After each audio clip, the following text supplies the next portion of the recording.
Assalamualaikum warahmatullahi wabarakatuh.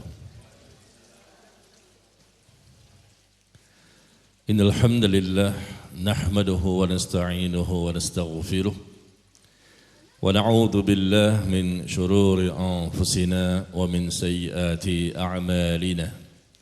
May yahdihillahu fala mudilla lahu wa may yudlil fala hadiya lahu. Asyhadu an la ilaha illallah wahdahu la syarika lah wa asyhadu anna Muhammadan abduhu wa rasuluh sallallahu alaihi wa ala alihi wa sallam. Ya ayyuhalladzina amanu taqullaha haqqa tuqatih wa la tamutunna illa wa antum muslimun, amma ba'd. Jamaah sekalian, Bapak Ibu, ikhwan dan akhwat, kita mulai dengan kalimat syukur kepada Allah Jalla wa'ala. Alhamdulillah pada pagi hari ini kita bertemu kembali. Sehat semuanya? Sehatnya zahir dan batin? Masya Allah. Sudah saleh dan salehah semua? Sudah bertakwa semua? Sudah jelas sebagai penghuni sorga? Mau masuk sorga sekarang?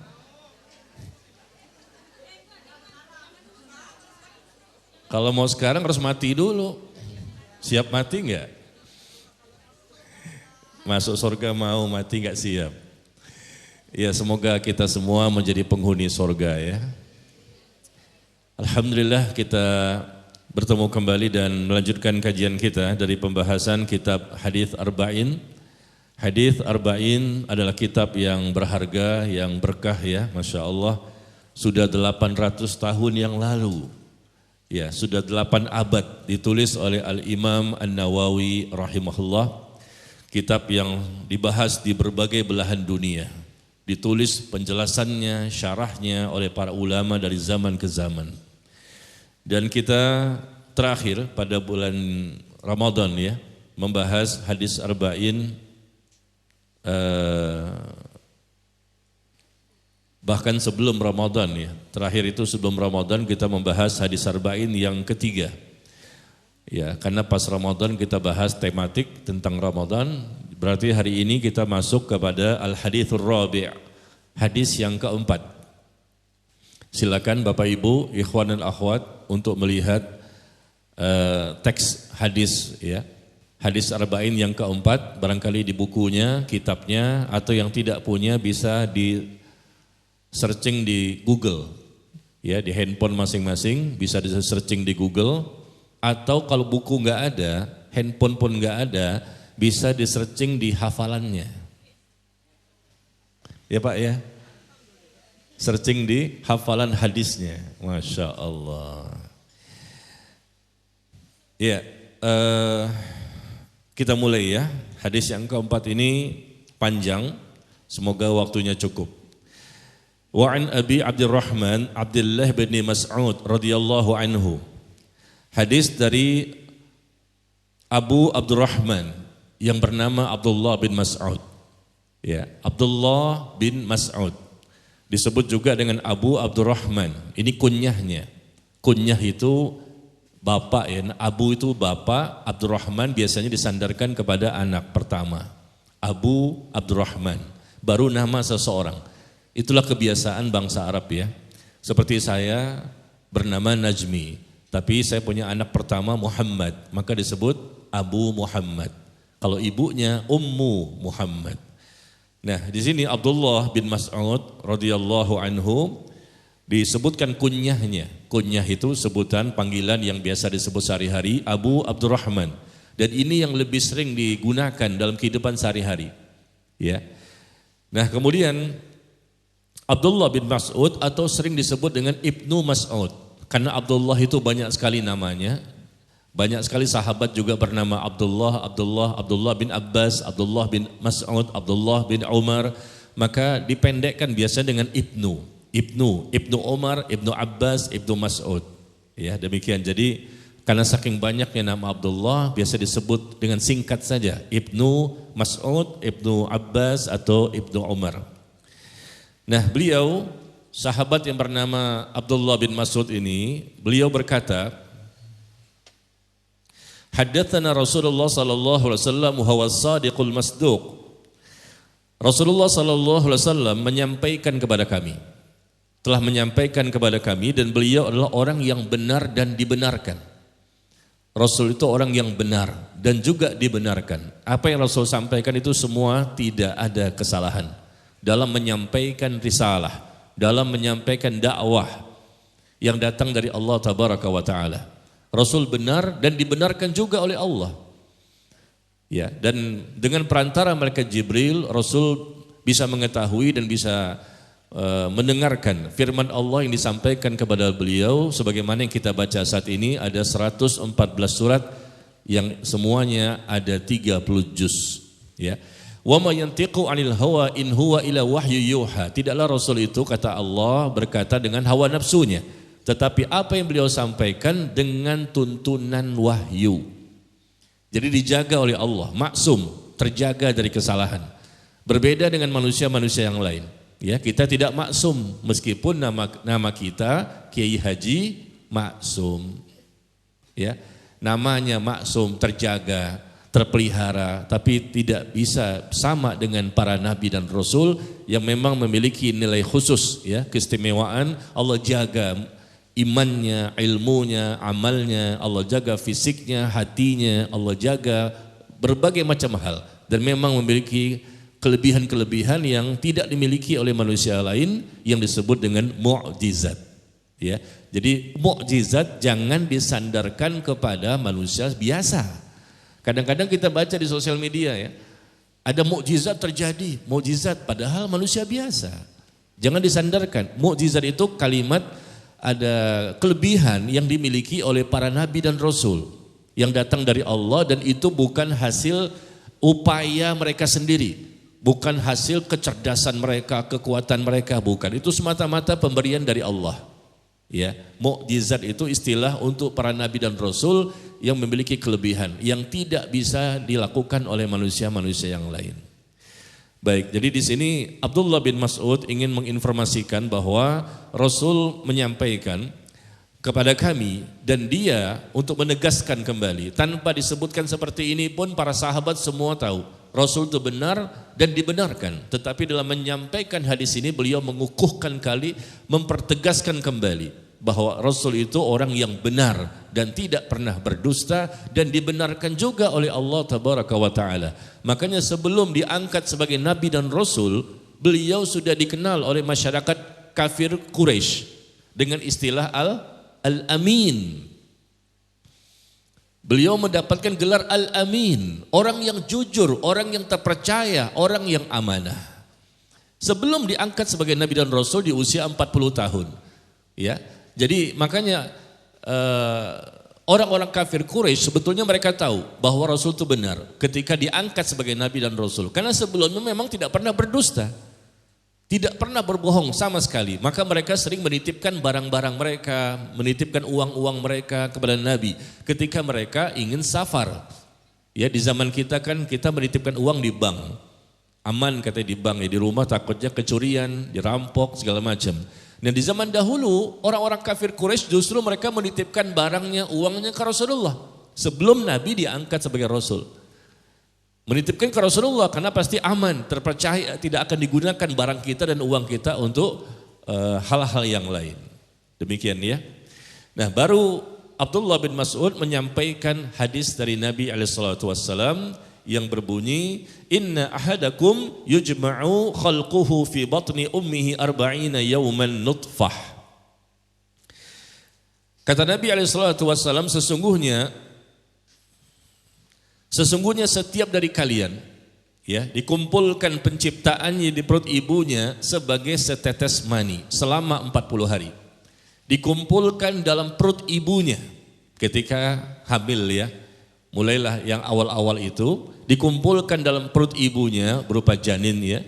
Selama 40 hari berupa nutfah. Adanya air mani. Ya, nutfah, setetes air mani dikumpulkan selama 40 hari. Dan ini berita gaib. Tidak ada manusia yang bisa mengetahui pada waktu itu bahwa ada proses seperti itu. Ternyata bisa dibuktikan di zaman sekarang dengan ilmu kedokteran. Subhanallah.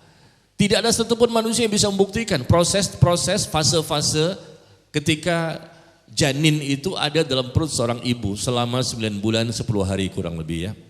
Nah di sini disebutkan fase yang pertama, setiap manusia ini pada umumnya, tapi tentunya kita tahu Nabi Adam tidak diciptakan seperti ini ya. Nabi Adam itu berbeda, Nabi Adam itu diciptakan dari saripati tanah ya. Walaqad khalaqnal insan min sulalatin min tin. Dan sungguh kami telah menciptakan manusia dari saripati yang berasal dari tanah. Nabi Adam dan Hawa berbeda dengan manusia-manusia yang lain. Kita bicara di sini manusia secara umum. Pengecualiannya Nabi Adam langsung Allah ciptakan dari tanah, adapun Hawa diciptakan dari tulang rusuknya Nabi Adam. Adapun keturunannya semua dari proses seperti ini. Adanya hubungan suami istri, nah dari situlah percampuran sperma dan sel telur. Ya. Nah selama 40 hari dikumpulkan di dalam perut ibu itu dengan bentuk setetes mani. Dan kemudian setelah 40 hari itu berubah lagi menjadi tambahan-tambahan yang lain. Berubah menjadi setetes darah, alaqah. Ya. Tsumma yakunu fi dzalik alaqah mithal dzalik. Dan berubah menjadi segumpal darah 40 hari kemudian. Dan berubah lagi menjadi segumpal daging. Dan totalnya semua 120 hari. Ini semua dengan takdir Allah ya, bukan direkayasa, bukan keinginan kita. Kita nggak bisa. Coba kalau bisa 50 hari aja deh. Kalau bisa ya 5 bulan, 7 bulan, seperti ini prosesnya nggak bisa. Allah sudah takdirkan 50.000 tahun sebelum terciptanya langit dan bumi. Bahwa seperti inilah semua manusia kecuali Nabi Adam dan Hawa. Cuma bedanya kalau satu lagi perbedaannya Nabi Isa. Nabi Isa itu tidak ada bapaknya ya, hanya ibu. Tapi Allah memang ciptakan beliau secara khusus ya dengan kekuasaannya Allah ya dan berbeda dengan yang lain. Dan caranya seperti ini juga meskipun Nabi Isa ada proses-prosesnya sampai ibunya melahirkan.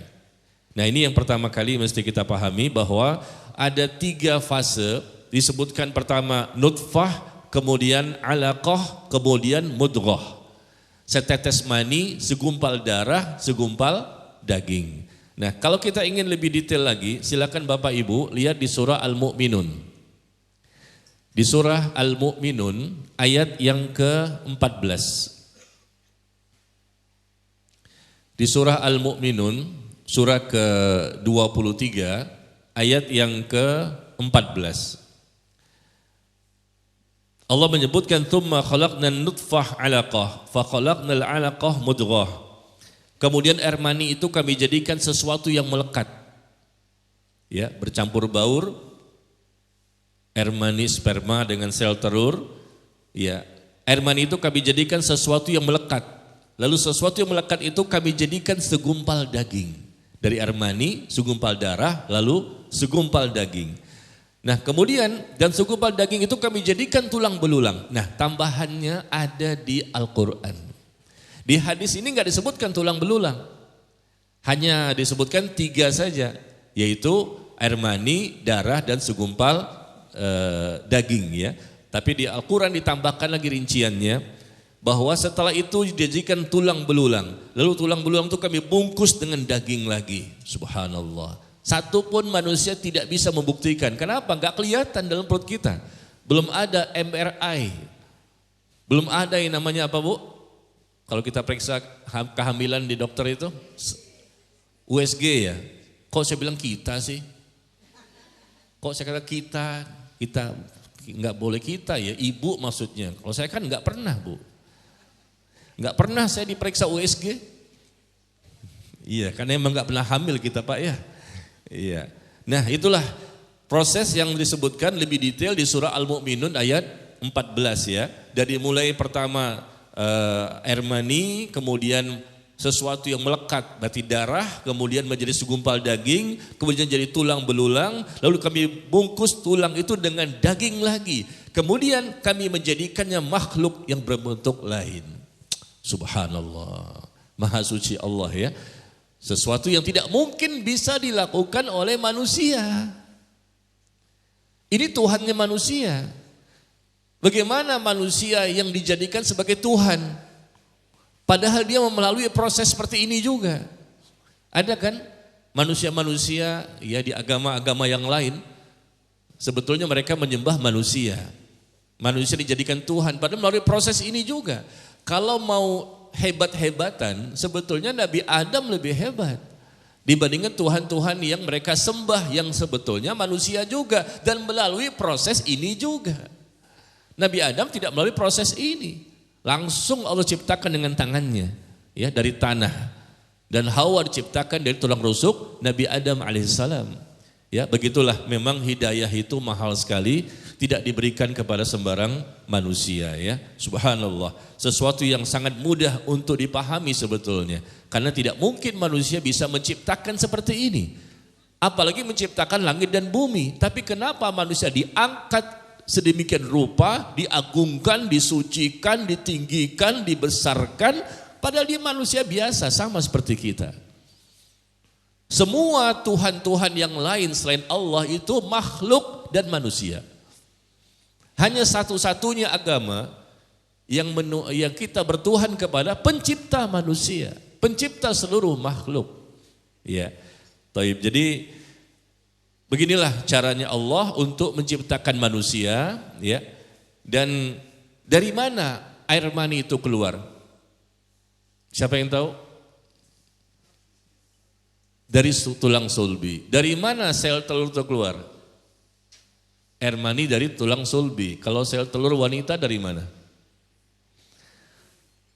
Dari ibu-ibu ketika mengeluarkannya tahu nggak? Tahu dari mana keluarnya itu? Dari tubuh bagian mana? Laki-laki keluar air mani dari tulang sulbi kata Allah. Nah wanita keluar dari, coba lihat di surah At-Tariq. Di situ ada penjelasannya. Surah At-Tariq ayat ke-7. Yakhruju min baini sulbi wat taraib. Nah itu. Yang keluar dari tulang punggung sulbi laki-laki dan tulang dada untuk perempuan. Nah, ilmu kesehatan belum ada. Manusia pun tidak ada satupun yang bisa mengetahuinya, tapi Allah mewahyukan. Keluarnya air mani itu dari tulang punggung sulbi laki-laki, tulang punggung ya, sulbi, dan tulang dada rusuk perempuan. At-Tariq ayat 7. At-Tariq surah keberapa? Iya, 86. Ayat yang ke-7 kita lihat di situ. Selama ini mungkin kita nggak tahu. Sebetulnya sudah ada penjelasan dalam Al-Quran.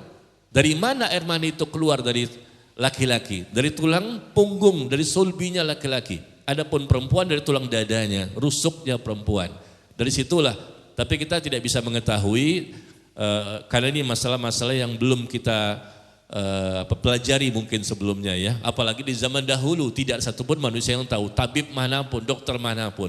Tapi alhamdulillah dengan ilmu kedokteran semua ini bisa dibuktikan di zaman sekarang. Bagaimana manusia tidak yakin? Ini salah satu ya di atas sekian banyak tanda-tanda kekuasaan Allah. Islam agama wahyu dari Allah menjelaskan sesuatu yang tidak diketahui oleh manusia. Tapi biasanya bisa ada beberapa yang bisa dibuktikan setelah waktu-waktu berjalan ya. Sama seperti contoh ketika Allah mengatakan bahwa orang yang tidak mendapatkan hidayah itu, orang yang tidak mendapatkan hidayah Allah jadikan dadanya terasa sempit dan sesak. Seakan-akan dia sedang mendaki ke arah langit. Orang yang tidak diberikan hidayah, Allah sesatkan dia ya. Maka dia merasakan dadanya sempit dan sesak.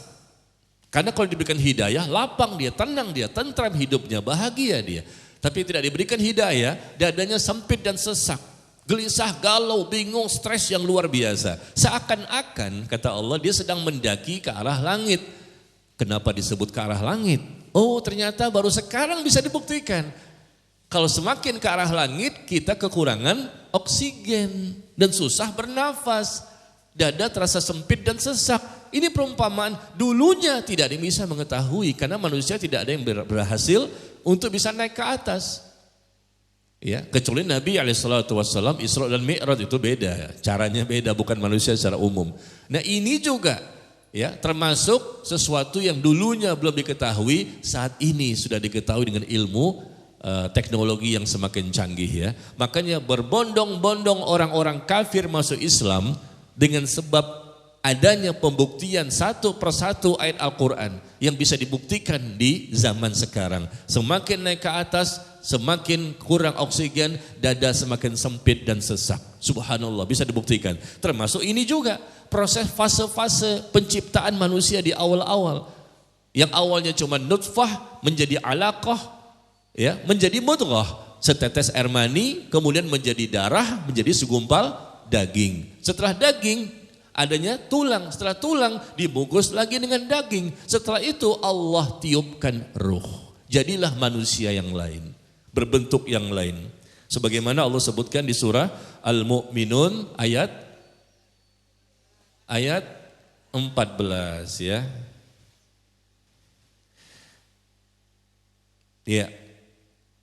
Kemudian kita lihat hadis berikutnya. Setelah proses itu selesai, selama berapa lama ya? 40, 120 hari atau berapa bulan Bu? 4 bulan. Ya, 4 bulan. Prosesnya seperti itu. Bisa enggak kita majukan atau kita mundurkan fase-fase ini, kita buat sendiri rekayasa? Enggak bisa. Semua manusia akan seperti ini kalau memang normal. Ya, kalau normal maka seperti inilah fase-fasenya, dan bisa jadi dia hidup terus, maksud saya sampai dia dilahirkan. Ada juga dalam perkembangan itu ternyata ada yang meninggal ya, akhirnya digugurkan janinnya. Nah setelah 4 bulan baru pada waktu itu ada sesuatu yang terjadi pada janin tersebut. Thumma yursalul malak fayanfukhu fihi ruh ya wa yu'maru bi arba' kalimat. Pada waktu itulah ada perubahan-perubahan yang lain, yaitu diutus kepadanya seorang malaikat dan ditiupkan kepadanya ruh. Ada malaikat yang khusus. Siapa nama malaikatnya? Siapa nama malaikat yang meniupkan ruh kepada janin ketika usia 4 bulan? Ada yang tahu? Malaikat? Jibril. Ibu tahu dari mana?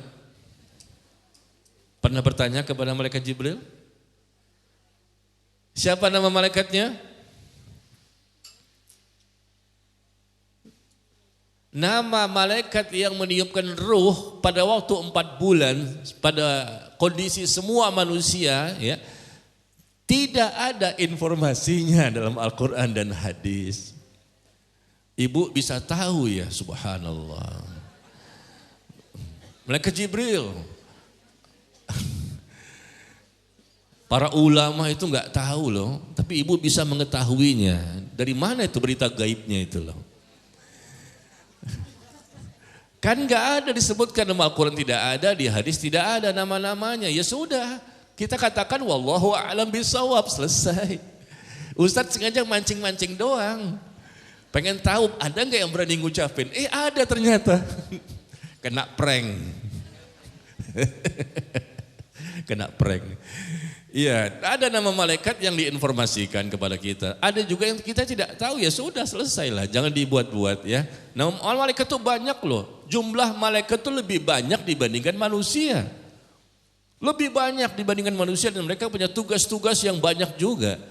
Ya, manusia banyak ya, ibadah mereka sampai mati. Malaikat juga banyak dan ibadah mereka juga terus mereka lakukan, tidak pernah berhenti. Dan mereka memiliki tugas-tugas yang berbeda. Ya, ada yang menurunkan hujan, ada yang menyampaikan wahyu, ada yang mencatat dan mengawasi perbuatan manusia, ada malaikat yang menjaga neraka, namanya malaikat Malik, ya, malaikat Malik, ya, dan ada lagi malaikat Israfil, ya, malaikat maut yang mencabut nyawa, ya, nama-namanya sedikit yang kita tahu, ya, karena memang ini masalah gaib, iman kepada para malaikat, berarti kita beriman kepada malaikat yang Allah ciptakan dan nama-namanya sedikit yang Allah informasikan. Ya, kemudian diutus kepadanya seorang malaikat ya, dan masing-masing manusia. Masing-masing manusia yang diciptakan oleh Allah ini ketika awalnya dalam bentuk janin 4 bulan, ada malaikat yang meniupkan ruh. Ruh itu sesuatu yang gaib yang kita tidak bisa mengetahuinya. Sekarang saya tanya Bapak Ibu, kita punya roh enggak saat ini? Ada roh kita saat ini? Di mana posisinya? Nah, pinter jawabnya. Enggak tahu ya. Iya, di mana posisi roh? Apakah di perut, di dada, di kaki, di tangan? Kita enggak tahu. Tapi roh itu ada. Kita yakin, makanya ketika manusia bisa hidup karena ada roh, ya. Dan ketika dicabut rohnya, maka matilah manusia tersebut. Ya, demikian. Dan kemudian roh ini urusan Allah dan kita tidak perlu bersusah payah mencari informasi gimana sih roh itu. Gimana sih detailnya, bagaimana rupanya, bagaimana warnanya, di mana tempatnya, jangan. Percuma, tidak ada yang bisa mengetahuinya. Ini adalah salah satu rahasia dari rahasia-rahasia Allah, fahiya sirrun min asrarillahi azza wa jalla. Merupakan salah satu rahasia dari rahasia Allah. Sengaja Allah menyembunyikannya dan pasti ada hikmahnya. Ya. Dan bukan roh saja, masih ada yang lain-lain yang begitu banyak yang kita tidak mengetahuinya. Jangankan penciptanya, ciptaannya saja enggak semuanya kita tahu. Kadang-kadang kan ada orang pengen tahu di mana sih Allah, bagaimana sih rupanya. Kalau di mana Allah kita tahu, karena ada informasi Allah berada di atas arsy. Allah berada di atas arsy dengan kesempurnaannya. Tapi bagaimana fisiknya, bagaimana zatnya, kita tidak tahu secara pasti. Karena memang Allah katakan berbeda dengan semua makhluknya. Ya. Dan ternyata kalau orang bertanya seperti apa, jangankan kita bertanya tentang Allah bagaimana, yang Allah ciptakan saja kita tidak semuanya mengetahui. Ada makhluk di bawah di dasar laut yang sangat dalam, kita pun nggak tahu. Ruh di mana pun kita nggak tahu. Banyak sekali yang kita tidak tahu. Meskipun kita bisa melihat, bisa mendengar, bisa berpikir. Ya, ciptaannya kita tidak semua bisa melihat dan mendengar, apalagi penciptanya. Dan Allah sengaja tidak mau menampakkan zatnya kepada makhluk, ya, karena Allah inginkan makhluk itu beriman meskipun tidak bisa melihatnya. Allah inginkan makhluk itu berpikir, berakal, berusaha memahami, pasti ada penciptanya. Dan ternyata Allah informasikan bahwa Allah akan menampakkan wajahnya nanti ketika manusia sudah masuk ke dalam surga. Ya, sudah masuk surga, baru kita bisa melihat wajah Allah yang maha mulia. Sebagai salah satu dan bahkan satu-satunya yang paling ternikmat di surga. Mengalahkan surga itu sendiri. Yang paling nikmat adalah bisa memandang wajah Allah di setiap pagi dan petang. Pagi dan petang Allah menampakkan wajahnya. Subhanallah. Nah, kemudian kita lanjutkan kembali. Malaikat tersebut yang meniupkan ruh ke janin yang ada dalam perut ibu. Ibu-ibu pernah merasakan enggak begitu ketika melahirkan? Ibu-ibu pernah merasakan adanya pergerakan-pergerakan dalam perut? Pernah kan? Saya enggak pernah tuh. Pernah enggak Pak? Ada gerakan-gerakan. Kalau kita pernah gerak-gerakan mules. Iya. Ibu-ibu pernah merasakan. Nah, ketika bergerak itulah karena ada ruh. Ketika ruh belum ada, enggak mungkin bergerak. Prosesnya dari mani tadi menjadi darah, menjadi segumpal daging, dibungkus dengan tulang, bungkus lagi dengan daging, ibu enggak merasakan. Kenapa? Belum bergerak. Dia masih mati, masih belum hidup. Nah, begitu ditiup ruh 4 bulan baru bergerak. Baru bergerak dia, yataharrak ya, bergerak karena dia hidup. Dan mulailah di situ hidupnya di alam rahim ya. Nanti lama-lama kemudian dia bisa keluar ke alam dunia. Nah, pada waktu itu malaikat di samping meniupkan ruh ke janin tersebut dan diperintahkan untuk ditetapkan baginya 4 perkara. Yaitu rezekinya, ajalnya, amalnya, celaka dan bahagianya. Allah tetapkan itu kepada janin tersebut yang sudah berusia 4 bulan. Allah tetapkan rezekinya. Rezeki itu enggak akan kemana-mana. Pasti akan datang kepada kita. Ada yang kita upayakan, ada yang rezeki datang kepada kita tanpa kita upayakan. Maka kita jangan khawatir dengan rezeki ini. Memang kita berusaha mencari rezeki, Ya, rezeki itu apa sih? Rezeki itu artinya sesuatu yang bermanfaat. Rezeki bukan hanya duit, money, piti. Ya. Rezeki bukan hanya money, duit, uang, piti. Tapi rezeki itu artinya adalah sesuatu yang bermanfaat apa saja. Kesehatan itu rezeki. Bisa datang ke di sini mendengarkan kajian itu rezeki. Bisa memahami, bisa menghafal, ya itu rezeki. Memiliki anak yang soleh dan soleha itu rezeki. Memiliki suami yang soleh, istri soleha itu rezeki. Rumah tangga yang sakinah, mawaddah, warahmah itu rezeki. Mendapatkan taufik dan hidayah itu rezeki. Ya, rezeki itu sesuatu yang bermanfaat. Dan itu semua pemberian dari Allah tabaraka wa ta'ala. Ditetapkan yang pertama rezekinya. Tugas malaikat ini, malaikat mendapatkan informasi tentang si hamba ini. Yang Allah sudah catat sebetulnya di Lauhul Mahfuz.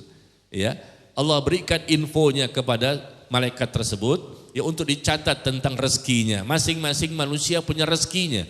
Rezeki ada kita setelah kita hidup di dunia ini, ada yang kita upayakan ya untuk mendapatkan sesuatu yang bermanfaat. Ada juga kadang-kadang kita tidak berusaha tapi tiba-tiba datang itu rezeki. Subhanallah ya. Tiba-tiba datang kemudahan-kemudahan, tiba-tiba ada sesuatu yang bermanfaat. Ternyata ini sangat menyenangkan pasti, tapi semuanya hakikatnya sama, berasal dari Allah tabaraka wa ta'ala. Baik yang kita upayakan atau yang tidak kita upayakan. Semua itu berasal dari Allah. Kemudian yang kedua ajalnya. Kematian seseorang sudah ditulis di Lauhul Mahfuz. Jadi malaikat bertugas untuk diperintahkan untuk mengantarkan informasi itu dan dicatat. Inilah ajalnya. Pada waktu datang ajalnya dicabut nyawanya oleh malaikat maut. Ya, semua sudah tercatat. Apakah ajal ini bisa dimundurkan? 50 jadi 80 gitu? Bisa enggak? Bisa.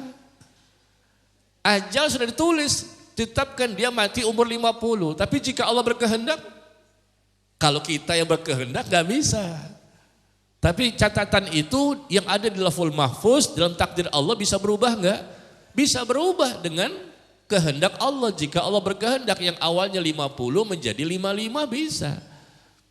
Atau enggak berubah sama sekali, betul-betul 50. Perubahan yang pertama dengan kedua pun sudah tertulis juga. Bakal ada perubahan itu dengan usaha manusia, barangkali dia berdoa. Ya, barangkali dia menyambung tali silaturahim. Barangkali dia berbakti kepada orang tuanya dan lain-lain. Ya kan? Ada hadis bahwa tidak ada yang bisa menolak takdir kecuali doa. Ya Allah, panjangkanlah usiaku dalam ketaatan dan kesehatan. Itu kita mintanya ya, panjang umur, bukan panjang umur doang, sakit-sakitan bagaimana? Masuk rumah sakit terus menerus, tapi panjang umur dalam kesehatan dan ketaatan. Masya Allah, umurnya sudah 90 tahun, tapi tetap taat, tetap sehat. Masya Allah, mau Bu? Mau Bapak? Panjang umur, tetap sehat dan taat?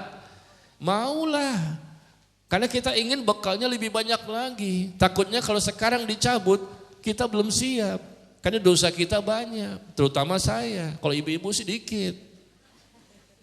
Ibu-ibu dikit dosanya kan? Iya dikit dosa, dikit dosa. Iya, bercanda Bu, habis siang begini panas ya, Masya Allah. Apalagi ibu-ibu lama ini duduknya, capek juga tahajud tadi malam kan. Bercanda dikit boleh lah. Tadi habis subuh kayaknya habis menghatamkan Quran kayaknya nih. Betul nggak sih? Dari mana Ustaz tahu? Dari wajahnya, matanya tuh kelap-kelip. Ini pertanda berarti ngantuk dari gara-gara kurang tidur. Jam 2 bangun, kencing. Habis itu? Jam 2 bangun kencing, habis itu berwudu dan sholat. Ya, saya nggak mau bilang tidur lagi, karena level di sini kan levelnya soleha. Iya, wudu, sholat, ya udah langsung berdiri. Al-Baqarah lewat, Al-Imran lewat, An-Nisa lewat, Al-Maidah lewat. Ya Pak ya, lewat semuanya tuh. Yang dibaca yang lain, maksudnya ini nggak dibaca. Iya, baik ya. Jadi rezeki itu pemberian dari Allah dan kita mohon kepada Allah agar selalu diberikan rezeki. Ya. Termasuk kita doa setelah selesai salat subuh, apa doanya? Allahumma inni as'aluka ilman nafi'a wa rizqan thayyiba wa amalan mutaqabbala. Ya Allah, aku mohon kepadamu ilmu yang bermanfaat, rezeki yang baik. Minta meskipun sudah tercatat, sudah ditiupkan ruh, lalu dicatat rezekinya. Ini yang pertama loh tugasnya malaikat ini. Meskipun kita nggak tahu siapa malaikatnya, tapi kita tahu tugasnya. Ya, dan rezeki bisa bertambah, terus bertambah meskipun sudah ditulis. Allah Maha Kuasa untuk menambahkan nikmatnya dan rahmatnya kepada hambanya. Perubahan itu bisa saja terjadi. Ya, takdir pertama menjadi takdir kedua, atau takdir pertama tidak berubah sampai mati. Apa kata Allah? Yamhullahu ma yasha wa yuthbit wa indahu ummul kitab. Ya, siapa yang tahu ayatnya? Allah menghapus ketetapan yang pertama menjadi ketetapan yang kedua. Takdir yang pertama menjadi takdir yang kedua. Dan di sisi Allah ada Lauful Mahfuz. Di mana ayatnya? Ada yang tahu? Yamhullahu ma yasha wa yuthbit. Allah menghapus ya yang pertama dan menetapkan yang kedua. Rezeki bisa ditambahkan. Ya, mudah menghafal, mudah beramal saleh, mudah bisa saja berubah jika Allah berkehendak. Dan begitu juga ajal, bisa juga berubah meskipun sudah ditetapkan, sudah ditulis pada janin semuanya. Tapi perubahan itu tentunya dengan kehendak Allah. Meskipun manusia sudah berusaha, sudah melakukan cara-cara untuk bisa merubah lebih baik, tetapi jika Allah tidak berkehendak maka tidak akan terjadi. Di mana ayatnya tadi? Yamhullahu ma yasha wa yuthbit wa indahu umul kitab. Iya betul. Ar-Ra'du ayat yang ke-39 ya, surah ke-13. Surah ke-13 ayat ke-39 ya. Baik, jadi setelah ditiupkan jadi roh, ditetapkan 4 perkara, yaitu rezekinya, ajalnya, lalu amalnya.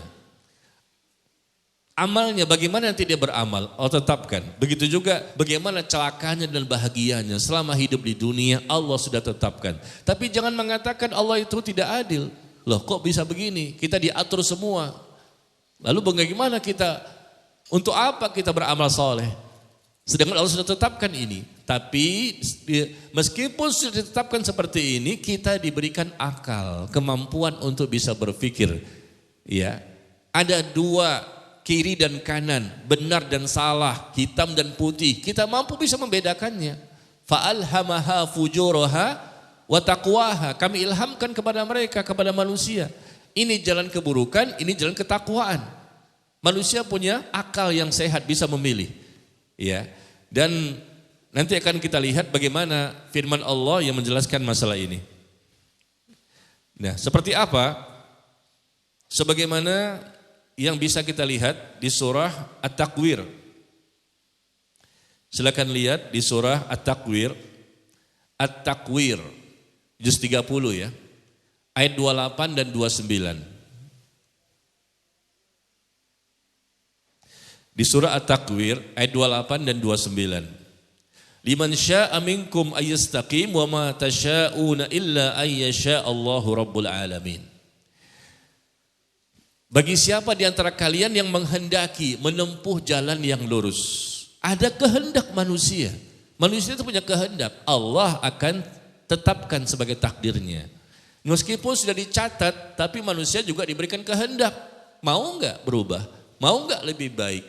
Mau enggak bisa mendapatkan hal-hal yang positif bagi agamanya, dunianya, ya, kesehatannya, keimanannya? Ada usaha atau tidak? Di sini disebutkan bagi siapa di antara kalian yang menghendaki menempuh jalan yang lurus, tetapi tetaplah meskipun kita berkehendak dan melakukan berbagai macam cara kiat-kiatnya untuk menjadi lebih baik, Allah katakan di ayat berikutnya, dan kamu tidak dapat menghendaki menempuh jalan tersebut yang sudah direncanakan, diagendakan, kecuali apabila dikehendaki oleh Allah. Kehendak kita di bawah kehendak Allah. Kita punya rencana, tapi Allah juga punya rencana. Nahnu nurid walakinna Allah yaf'alu ma yurid. Kita punya keinginan, tapi Allah juga punya keinginan. Tapi lakukan usaha dulu. Lakukan dulu usaha, ikhtiar sebagai manusia dengan doa dan lain-lain. Ya, kalau Allah berkehendak, jadilah apa yang kita kehendaki itu. Jika Allah tidak berkehendak, maka tidak jadi. Contohnya siapa? Orang-orang yang sakit, yang paling gampang contohnya ya. Kita sakit, kita berobat, akhirnya sembuh. Dengan izin siapa? Dengan izin Allah. Kita kan ada usaha. Oh ini obatnya ini, datang ke dokter beli obat di apotek. Ternyata Allah takdirkan sembuh. Tapi ada juga orang yang sakit nggak sembuh-sembuh. Sudah obatnya 1 hari 9 macam.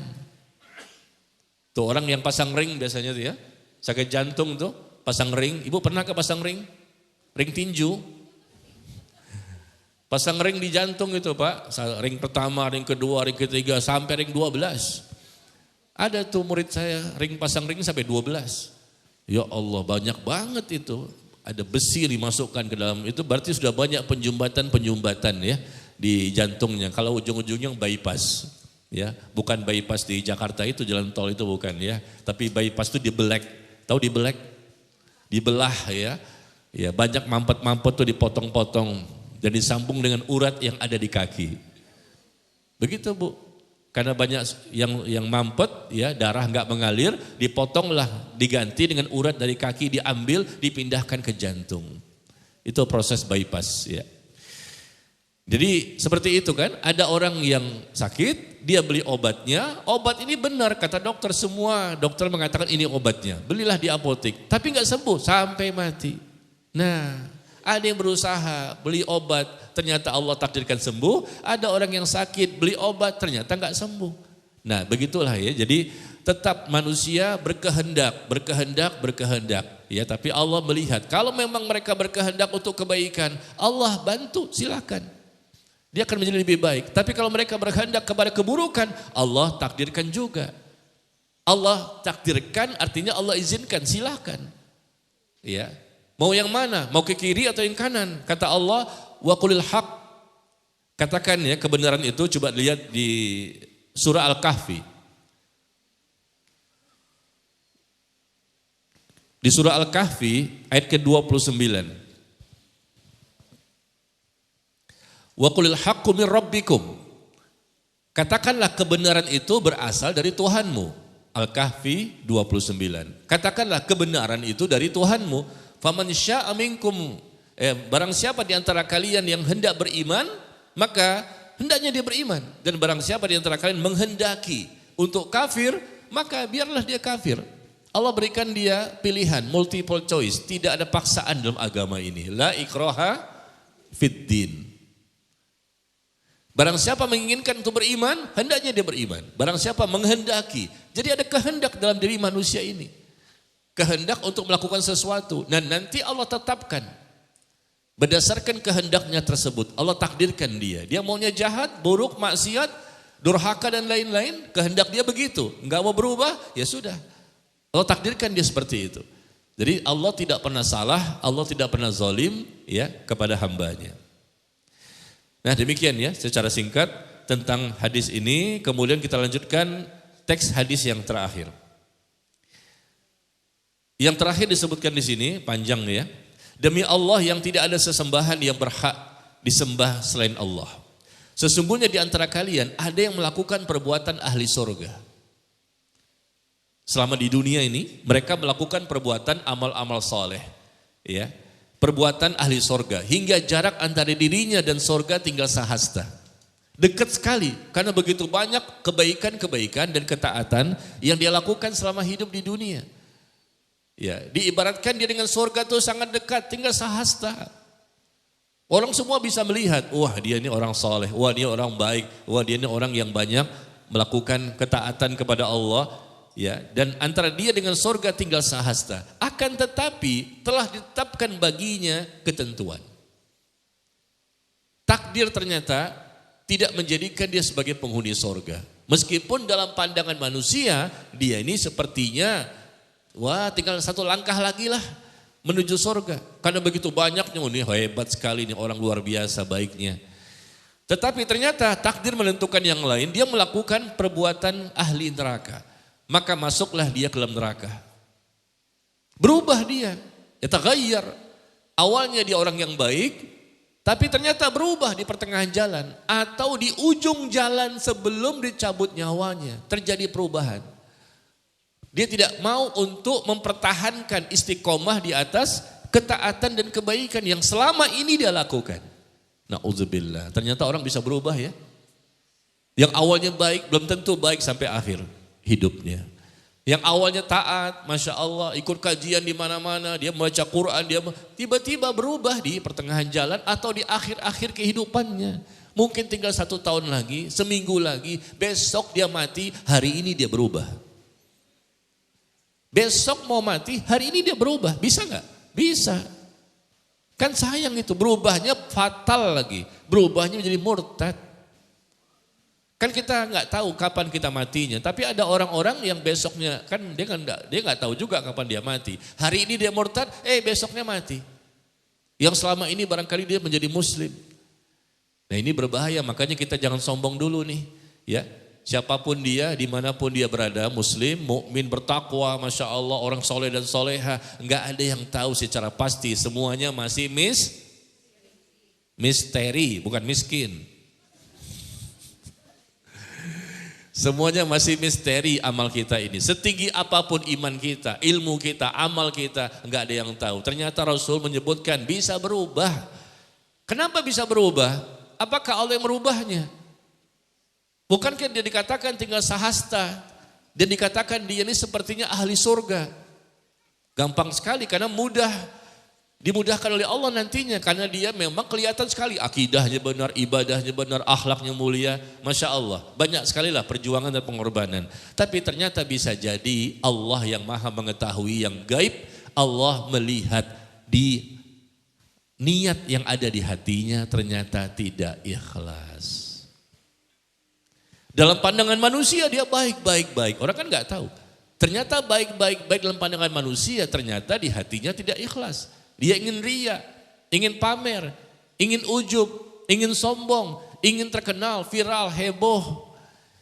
Ingin supaya dipuji-puji, ingin mendapatkan dunia. Ya, ini maksud hadis ini. Ya, jadi bukan Allah yang zalim menjadikan dia berubah begitu saja, nggak mungkin. Orang yang awalnya baik dan baik, pasti setelahnya akan baik terus. Kalau dia memang dinilai oleh Allah, niatnya ikhlas dan amalnya sesuai sunnah. Allah nggak mungkin menzalimi hambanya. La in syakartum la azidannakum. Kalau kamu bersyukur kepadaku, aku akan tambahkan nikmat itu.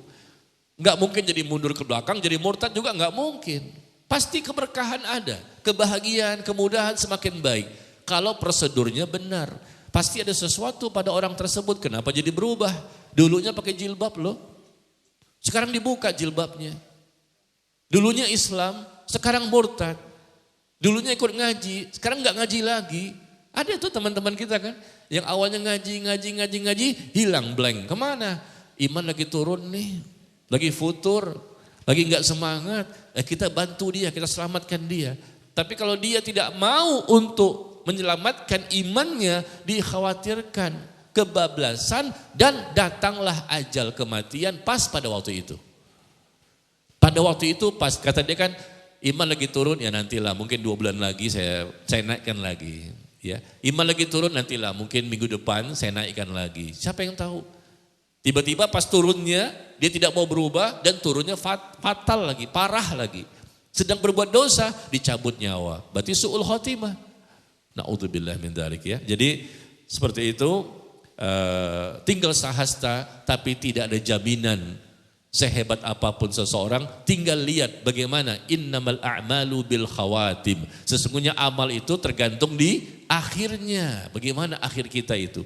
Jangan juga kita membangga-banggakan orang. Wah dia hebat, nanti tunggu sampai di akhir. Di akhir-akhirnya seperti apa dia? Apakah dia tetap masih istiqomah di atas iman, ilmu, Islam, di atas sunnah, di atas keikhlasan? Nah, kalau seperti itu insya Allah. Dia akan mati nanti Allah takdirkan husnul khotimah. Tapi kalau kita puji-puji sekarang ini kita puji, padahal kita nggak tahu bagaimana niatnya. Ya, dikhawatirkan nanti berubah di pertengahan jalan. Meskipun dia seorang ustadz. Meskipun dia seorang ulama bisa berubah. Apalagi orang awam. Ulama bisa berubah, ustadz bisa berubah. Artinya kalau memang niatnya bukan karena Allah, falamma zaqu azaqallahu qulubahum. Kata Allah tatkala ya, falamma zaqu, tatkala mereka ini menolak kebenaran, maka Allah palingkan hatinya. Falamma zaqu, ketika mereka berpaling, Allah palingkan hatinya. Ya. Kita beli dari luar kayaknya dia ikhlas banget ya. Wah, kayaknya betul-betul karena Allah, meraih wajah Allah. Siapa yang tahu di hatinya? Tapi kita juga nggak boleh suuzon. Ya, tapi kalau kita lihat ada teman-teman kita yang sepertinya, wah kayaknya dekat-dekat riya nih. Sepertinya perkiraan, boleh-boleh saja kita sampaikan kepadanya, afan akhi, sepertinya antum riya ya. Bertanya dulu, kenapa gue gitu? Karena kelihatannya kok ada sesuatu yang ke arah sana penilaian ini. Contohnya apa? 1 bulan Ramadan kemarin ada yang saya lihat di Instagram, di IG ya, Instagram seorang ikhwan, antum kan gak kenal semuanya. Seorang ikhwan, sunnah, ngaji sunnah, bahkan dia ketua majelis taklimnya. Saya lihat di Instagramnya, dia berada 1 bulan di Mekah dan di Madinah kemarin Ramadan. Tapi setiap hari melaporkan ibadahnya di Instagram. Saya lihat kok begini, lagi baca Quran, ada videonya, ada foto, lagi sholat, ada timnya. Ada videonya, ada untuk apa dilaporkan, ditampilkan, ibadah kan disembunyikan. Nah seperti ini kan kita nggak bisa suuzon, tapi kita bisa sampaikan, afwan akhi sepertinya antum riya ya. Kenapa antum tampilkan seperti ini?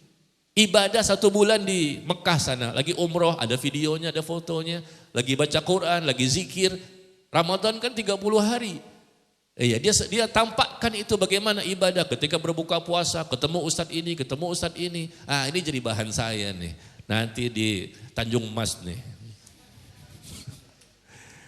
Saya sampaikan, ternyata ini bukan orang awam loh, orang udah ngaji loh. Ya, tampilannya seperti wali murid. Lampilannya casingnya Masya Allah ya. Tapi ternyata kan ini belum mati loh, masih hidup. Kita nggak tahu hatinya, tapi dari perbuatannya kan kita bisa melihat, loh kok begini.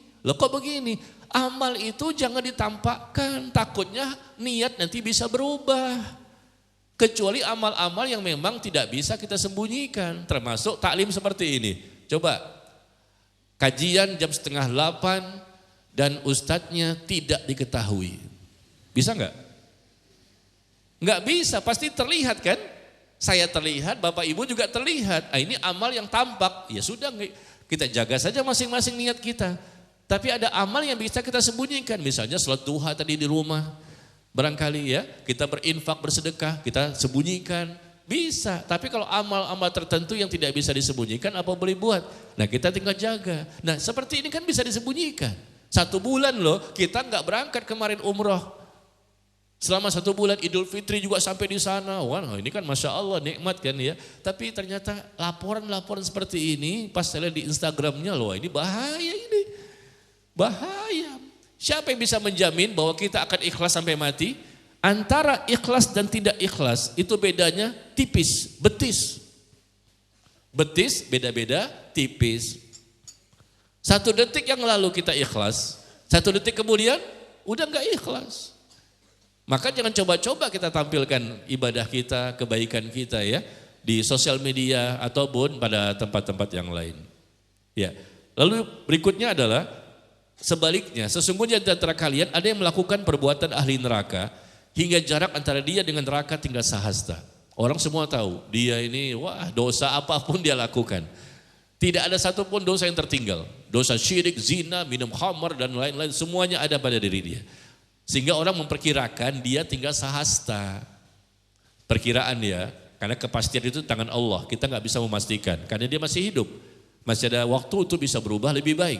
Tapi orang memperkirakan tinggal sehasta. Dia ini jelas ya, perkiraannya kuat akan menjadi orang yang mendapatkan siksa kubur atau siksa neraka. Perkiraan. Karena dosanya yang luar biasa, meskipun ada peluang dia bertobat besoknya misalnya.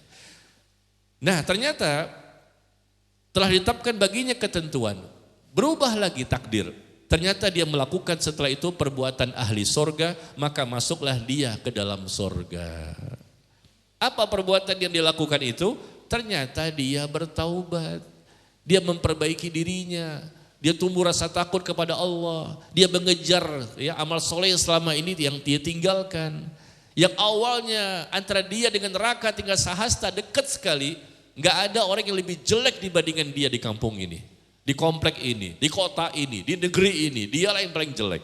Tinggal sehasta dia dengan neraka. Tapi ternyata dia berubah di pertengahan jalan hidupnya atau mungkin di akhir-akhir hidupnya. Bapak Ibu coba bisa enggak ya, ada seorang yang luar biasa, bahkan bukan muslim lagi, kafir dia. Besoknya dia mati, hari ini dia bertaubat masuk Islam. Bisa enggak? Nah, besok dia mati, atau mungkin 1 jam lagi dia akan mati. Dosanya luar biasa, kafir tulen, beda-beda tipis sama iblis. Beda-beda tipis sama iblis, luar biasa. Mungkin begitulah ya perkiraan kita. Tapi 1 jam sebelum mati, tiba-tiba dia dapat hidayah. Dan dia mengucapkan asyhadu alla ilaha illallah wa asyhadu anna Muhammadar Rasulullah. Enggak lama kemudian meninggal. Bisa enggak? Bisa saja jika Allah berkehendak. Kita enggak boleh menyalahkan Allah. Allah Maha mengetahui. Allah bisa jadi mengetahui adanya kebaikan-kebaikan pada diri orang tersebut sehingga Allah berikan dia hidayah. Tapi kan nggak boleh kita menyandarkan sebegitu rupanya. Siapa yang bisa menjamin kalau dikasih hidayah, kalau enggak, kalau dibukakan hatinya, kalau enggak, jangankan orang kafir, yang muslim saja ngeyel, dikasih tahu aja membantah, ya udah tegak hujah, dakwah, berbagai macam dalil keterangan masih ngeyel juga, dan levelnya bukan orang biasa lagi, ustadz juga. Yang lagi viral juga. Apa sih maksudnya? Kemana ini? Iya, jadi seperti itu ya. Apa kata Sa'id bin Jubair? Sa'id bin Jubair rahimahullah seorang ulama di zaman tabi'in. Beliau mengatakan sesungguhnya ada seorang hamba di mana dia telah beramal kebaikan, tetapi justru dia masuk neraka. Amal kebaikan begitu banyak, tapi dia masuk neraka. Dan sebaliknya ada pula seorang hamba yang beramal kejelekan, tapi justru dia masuk ke dalam surga. Ada apa ini? Ternyata kata beliau, yang beramal kebaikan itu, ya dalam pandangan manusia juga kan dia baik. Ternyata dia ujub. Dia ujub berbangga-bangga dengan amalnya, berbangga-bangga dengan ilmunya, berbangga-bangga dengan titelnya, berbangga-bangga dengan jamaahnya, dan lain-lain macam-macam ini. Berbangga dengan nasabnya, ya. Apa yang terjadi? Karena dia ujub, maka akibatnya dia pun masuk neraka. Meskipun banyak sekali amal kebaikan dalam pandangan manusia. Adapun sebaliknya yang beramal kejelekan tadi, amal kejelekan, dosa, maksiat segala macam, ternyata setelah itu pun dia senantiasa takut akan azab Allah dan diiringi dengan taubat. Dia takut, takut lagi taubat dengan taubat nasuha sehingga menjadikan dia masuk surga. Makanya ada istilah masuk neraka karena amal soleh dan masuk surga karena dosa. Ini istilahnya. Masuk surga karena dosa dan masuk neraka karena amal soleh. Kok bisa? Masuk neraka karena amal soleh. Kan amal soleh mengantarkan ke surga kan? Masuk neraka karena amal soleh. Ternyata amal soleh dalam pandangan manusia. Ternyata dia ujub, riya, sum'ah dan lain-lain. Dan masuk surga karena dosa. Maksudnya apa? Kok masuk surga karena dosa? Karena dengan dosa itu ternyata tumbuhlah rasa takut dia setelah melakukan dosa. Selalu kelihatan itu. Ya, dosanya selalu berada di hadapan matanya, teringat lagi dosa, dia pun menangis, dia menyesal, dia minta ampun kepada Allah, dia bertaubat, akhirnya masuk surga. Jadi dengan sebab dosa itulah yang menjadikan dia masuk surga, karena dia menyesal dan bertaubat. Dan dengan sebab amal soleh inilah yang dalam pandangan manusia akhirnya dia dimasukkan ke neraka. Ya, maka intinya di sini hadisnya adalah jagalah hati, jangan kau kotori. Jagalah hati, apa? Karena di hati itulah tempatnya niat. Innamal a'malu bin niat. Amal itu tergantung kepada niat. Ya, kalau niatnya sudah tidak ikhlas, maka Allah murka, na'udzubillah, dan Allah tidak berikan keberkahan hidupnya. Yang awalnya baik menjadi orang yang menyimpang, yang sesat, ya. Dan kalau memang sudah ikhlas di awalnya dan sesuai sunnah amal ibadahnya, kebaikannya, maka tentunya ada keberkahan setelahnya, dia mampu untuk istiqomah dan menjadi lebih baik. Baik ya, sampai di sini saja keterangannya. Hadis ini dikeluarkan oleh Imam Al-Bukhari dan juga Imam Muslim ya, hadis yang sahih yang kita perlu pelajari ya, karena ini perkataan dari Nabi SAW. Jangan sampai kita salah dalam menilai ya tentang masalah takdir. Proses penciptaan manusia sudah dibahas, takdir juga sedikit kita sudah bahas ya. Bahkan ini sudah dibahas sebelumnya ketika kita membahas rukun iman ya di hadis yang kedua.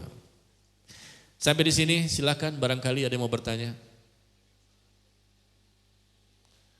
Kertas atau langsung? Nah, silakan Pak. Yang ikhwan dulu ya. Silakan.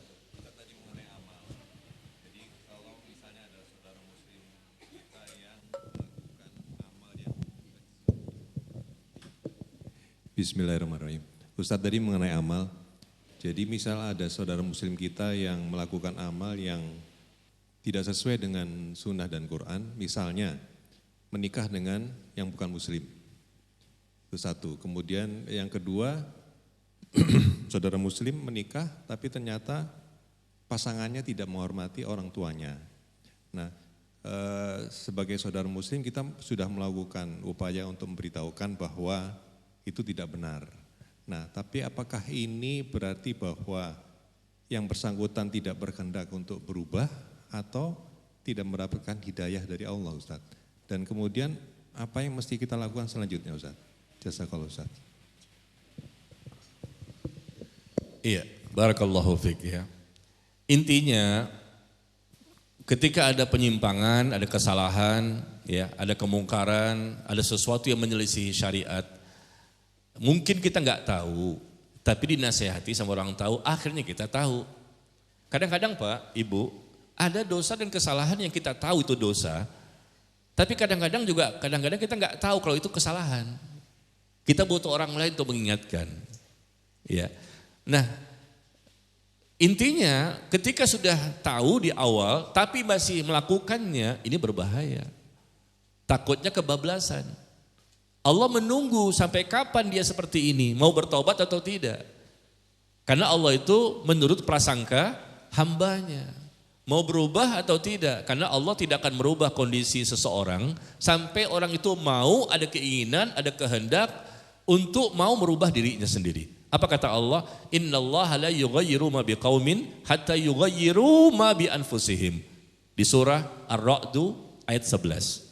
Surah 13 ayat 11 ya, bahwa Allah tidak akan merubah kondisi seseorang sampai orang itu mau, ada keinginan, ada tekad, ada semangat, ada perjuangan, ada pengorbanan untuk mau merubah dirinya sendiri. Allah lihat dulu, ada enggak usaha dia, ada enggak doa dia. Allah enggak akan rubah kondisi satu kaum atau seseorang sampai orang itu mau merubah dirinya sendiri. Ketika memang tidak ada keinginan, ya, dikhawatirkan itu terjadilah kesalahannya terus sampai mati. Dia tidak mau berubah, padahal dia tahu itu salah. Dia tahu ini maksiat. Dia tahu ini kemungkaran. Bukan enggak tahu loh, orang yang sudah dia belajar kok. Dia tahu ayatnya, tahu hadisnya ya. Nah, seperti itu. Ada juga kondisi yang kedua, yaitu kondisi kedua orang yang memang tidak tahu kalau memang dia melakukan kesalahan. Ya. Nah sudah, kalau emang nggak tahu, mungkin dia tergelincir, mungkin dia khilaf, mungkin dia nggak sengaja, mungkin dia belum sampai ilmunya. Ternyata ada orang lain yang menasehati, ada orang yang menyampaikan hujjah, menyampaikan argumen, menyampaikan firman Allah dan hadis Nabi Sallallahu Alaihi Wasallam. Berarti dia harus berubah pada waktu itu, meskipun awalnya tidak tahu, awalnya mungkin nggak sengaja, awalnya mungkin khilaf, ya mungkin kemungkinan-kemungkinan yang lain. Tapi setelah datang hujjah, datang dalil, datang keterangan, dapat nasihat, dapat dakwah, maka pada waktu itu sudah jelas bagi dia berubah. Itu berarti hidayah. Hidayah yang Allah berikan itu berupa bimbingan, arahan, ya, dengan berbagai macam sebab. Bisa jadi sebabnya datangnya hidayah kepada seseorang karena memang ada orang yang menjelaskan kepadanya. ada orang yang mendakwahinya, ada orang yang menasehatinya. Jangan malu untuk menerima nasihat. Masa saya dinasehati, saya kan ustadz, kamu siapa? Jenggotnya kagak ada. Kalau jenggot saya panjang, masa nasihatin saya kan ustazah, jilbabnya lebaran saya. Kamu sempit jilbabnya. Bahkan saya bercadar lagi. Masa kamu yang tidak bercadar menasihati yang bercadar? Ini orangnya sombong amat. Sombong amat ya. Tidak mau menerima kebenaran padahal dia tahu. Nah ini yang dikhawatirkan ketika sudah datang kebenaran, sudah nasihati, karena dia sombong. Sombong itu apa? Sombong itu artinya batalul haq wa ghamtun nas. Sombong itu menolak kebenaran dan merendahkan manusia. Pada waktu itu dikhawatirkan kalau kondisinya tidak berubah, Allah pun tidak akan merubah dirinya. Karena Allah akan rubah dia kalau dia mau menerima, enggak masalah kok. Yang namanya manusia kan pasti tempatnya salah dan lupa kan. Ustadz juga bisa salah. Ulama nih, sekali berulama bisa salah. Apalagi manusia biasa, ngaku aja deh. Susah amat ngakunya. Dipelintir-pelintir ke sana kemari. Dibawalah dalih ini bukan dalih. Yang benar dalil. Mana keterangannya? Bermain-main kata, bagaimana bisa menipu orang yang memang tidak berilmu sehingga orang bisa membenarkan dia karena dia dianggapnya pintar ngomongnya, retorikanya pintar. Iya. Atau mungkin dengan istilah-istilah bahasa Arab, oh benar juga, padahal salah itu. Dia salah tapi tidak mengakui kesalahan. Ini berbahaya loh. Takutnya Allah tutup pintu hatinya. Ya, seperti itu Pak. Jadi apapun sebetulnya masalahnya, kesalahannya kalau memang kita nggak tahu ya, maka pada waktu itu datanglah ya seseorang memberitahu, mungkin WA kita, mungkin telepon kita, atau langsung kita mendapatkan info dari seorang ustadz, atau kita membaca, atau mungkin keterangannya ada di YouTube misalnya, dari mana saja kan hidayah itu datang, maka kita segera untuk menerimanya ya. Tetapi kalau memang karena memang kita ini mungkin nggak tahu, maka berusahalah untuk mencari kebenaran. Hendaknya berilmu dulu baru beramal. Jangan beramal dulu baru berilmu dan berkata-kata. Demikian. Allahu a'lam bishawab. Silakan ibu-ibu. Perwakilannya.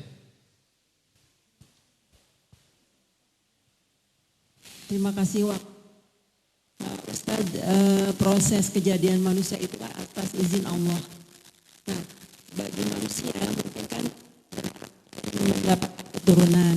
Nah, sekarang ini kan kita lihat banyak program-program memperoleh anak ya, misalnya bayi tabung atau inseminasi. Nah, bagaimana hukumnya nih Ustaz? Iya, barakallahu fiik. Usaha manusia untuk memiliki anak sah-sah saja. Ya, mungkin dia sudah berusaha untuk berdoa ya, dengan berzikir, dengan memperbanyak istighfar, banyak bersedekah. Ini cara-cara syariat. Allah sebutkan dalam Al-Quran di surat Nuh. Ya. Beristighfarlah kepada Allah, nanti Allah akan berikan hujan yang lebat kepadamu, diberikan harta yang banyak dan anak yang banyak. Dengan sebab istighfar, memperbanyak istighfar, minta ampun kepada Allah. Sebagai salah satu sebab Allah datangkan harta, hujan dan banyaknya anak. Di surat Nuh itu kita bisa baca ya, ayat 10, 11 dan 12. Ya. Atau dengan cara bersedekah. Ada dampak positif dari sedekah yang kita keluarkan. Apalagi kita berniat, mudah-mudahan dengan sebab ini Allah mudahkan urusan kita apapun. Ya, kita berdoa, beristighfar atau bersedekah atau kebaikan yang lain. Karena kebaikan-kebaikan itu bisa berdampak Allah mudahkan. Allah mudahkan urusan-urusan kita yang lain. Dari amal ketaatan yang benar, ikhlas dan sesuai sunnah. Ya, itu usaha syariat. Adapun usaha medis boleh-boleh saja kita ke dokter untuk bisa punya anak. Ya, yang belum punya anak sama sekali atau yang sudah punya pengen punya anak kembali. Ya, dia upayakan mungkin bisa mengkonsumsi obat-obat tertentu secara kesehatan ya. Ya, dia beli obatnya, datang ke dokternya, barangkali dia punya penyakit-penyakit tertentu, punya tokso barangkali. Karena ada Bu, saudara saya itu Suaminya, mohon maaf ya, suaminya itu maninya encer, nggak kental. Dan istrinya kena tokso, sehingga dia sulit untuk bisa punya anak. Nah sama dokter, yang suami maninya yang encer itu dikasih obat supaya kental, supaya menjadi kental. Dan istrinya yang tokso tadi diobati dulu untuk dihilangkan toksonya, karena menjadi pengganggu untuk terjadinya pembuahan. Alhamdulillah dengan izin Allah, sekarang anaknya 5. Tinggal di Bekasi. 5 anaknya. Awalnya nggak bisa punya anak. Kenapa? Coba dicek. Makanya itu kan usaha. Dan nanti Allah takdirkan. Allah yang menentukan. Meskipun udah usaha sampai ke Amerika sana, kalau Allah nggak takdirkan, nggak bisa juga. Allah menunggu usaha manusia sejauh mana. Mungkin usahanya macam-macam kan ya. Nah ini kan contoh yang paling gampang. Dua-duanya nggak bisa dengan izin Allah untuk adanya kehamilan istrinya. Sel sperma, sel telur dengan sperma itu nggak bisa membuahi. Ternyata setelah dikasih penjelasan, ternyata ada sesuatu yang mesti dibereskan dulu. Jadi setiap ingin hamil, dicerita kepada saya, setiap ingin hamil, dia beli obat itu. Obat untuk mengentalkan maninya dan obat untuk menghilangkan toksonya. Nah lahirlah anak kedua. Dia nggak KB. Nah pengen hamil lagi, beli lagi obatnya, lahirlah anak ketiga. Pengen hamil lagi, beli lagi obatnya, lahir anak keempat. Ya Allah takdirkan, Allah izinkan seperti itu. Tapi ada juga orang yang begitu, enggak hamil-hamil juga. Gimana? Ya semua kembali kepada takdir Allah dan pasti itu baik. Allah tidak pernah menakdirkan sesuatu yang tidak baik bagi manusia. Nikmat ada anak itu baik. Adanya ujian, enggak punya anak, itu pun baik. Tinggal kita bagaimana menyikapi ujian. Ujian terbagi 2. Ada ujian berupa kenikmatan, ada ujian berupa adanya musibah atau keburukan-keburukan yang tidak kita inginkan. Dua-duanya adalah ujian. Wa balawnahum bil hasanati was sayyiat la'allahum yarji'un. Al-A'raf 168. Coba dilihat. Al-A'raf surah ke-7 ayat 168. Ya, wa balawnahum bil hasanati was sayyiat. Kami uji mereka dengan kenikmatan, ada anak, ada harta dan lain-lain, dan kami uji juga mereka manusia di antara mereka ini dengan adanya keburukan, sesuatu yang tidak mereka inginkan. Mereka punya anak kok belum juga, mereka pengen ya begini dan begini kok belum juga. Itu ujian juga. Jadi ujian itu ada 2. Yang dapat nikmat itu diuji, yang mendapatkan kesulitan juga diuji. Tapi tujuannya sama. La'allahum yarji'un, agar mereka kembali kepada Allah. Kembali kepada kebenaran. Kembali bertaubat. Kembali menyikapi ujian bahwa seluruhnya sebetulnya hakikatnya berasal dari Allah. Manusia tidak bisa sendirian untuk menentukan hidupnya. Karena dia pun kehendaknya di bawah kehendak Allah. Jadi kalau usaha untuk bayi tabung, ya silakan saja bayi tabung, boleh kok, itu kan ada teknologinya ya. Yang penting memang betul itu dari suaminya dan istrinya. Jangan dari orang lain, nah itu yang nggak boleh. Berhati-hati ya, takutnya ada dokter yang memang jahat sekali. Ternyata itu bukan sperma dari suaminya, dia ambil sperma dari orang lain. Takutnya gitu loh, nggak amanah. Selama itu sperma dari suami dan sel telur dari istri, lalu ditaruh di tempat disuntikkan di rahimnya dengan teknologi segala macam, itu pun terjadi dengan izin Allah, maka nggak masalah. Tapi dikhawatirkan kalau dokternya nggak amanah, dia ambil punya orang lain supaya berhasil gimana nih, supaya dapat duit misalnya, takutnya begitu. Maka sel telur wanita lain atau sperma laki-laki lain disuntikkan di rahim si wanita tersebut, ini yang nggak boleh, hukumnya haram, ya. Jadi tinggal bagaimana usaha maksimal ya dengan bayi tabung maupun yang lain. Yang penting jangan melakukan kesalahan-kesalahan secara syariat dan tetap bertawakal kepada Allah. Dan ketika berhasil bersyukur, ketika belum berhasil bersabar. Tidak ada jawaban yang lain. Ajaban lil amril mu'min, sungguh menakjubkan urusan orang-orang beriman. Kata Nabi begitu kan? Apabila diberikan nikmat dia bersyukur, apabila diuji dia bersabar. Udah itu aja modal kita. Sampai mati modal kita cuma itu. Kasih nikmat bersyukur, dikasih musibah, dikasih ujian, kita bersabar. Akhirnya kita bahagia hidup di dunia ini. Enggak menjadi orang yang stres, galau, bingung, resah, yang berlebihan, akhirnya kena stroke. Naik tensi darah jadi 250. Gula darah naik, tensi naik, kolesterol naik. Yang disalahkan kenapa Allah, kenapa Allah. Kamu yang enggak jaga pikiran. Kebanyakan kata dokter penyakit yang menimpa manusia berasal dari sini. Pikirannya enggak tenang. Hatinya jadi rusak, livernya kena. Akhirnya tumor kanker di liver. Saya punya jamaah Bu. Jamaah saya meninggal dunia ya, akibat dari livernya bermasalah. Sebabnya apa? Karena makan-makan tidak terjaga, semuanya baik. Gulanya baik, tensinya bagus, kolesterolnya bagus. Tapi kenapa ada tumor di liver? Kata 3 profesor di RSCM mengatakan dengan fatwa yang sama, ijma. Terjadi ijma 3 profesor ini. Ini terjadi tumor di livernya akibat dari pikiran yang tidak terkendali. Akibatnya tumbuhlah tumor di livernya. Ternyata tumor dan kanker itu juga bisa dari masalah pikiran yang tidak terkendali. Memang ikhwan ini saya kenal, dia suka tidak bisa plong saja begitu. Saya nasihati berkali-kali.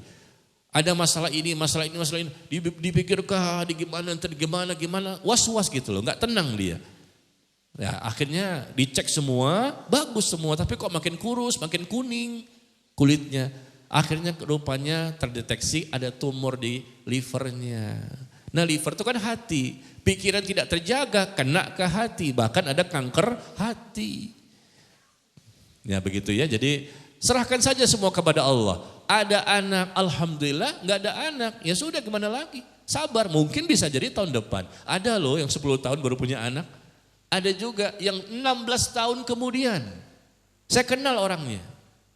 Bayangkan Bu, Bapak sabar banget ya. Kalau bapak-bapak yang lain kayaknya udah.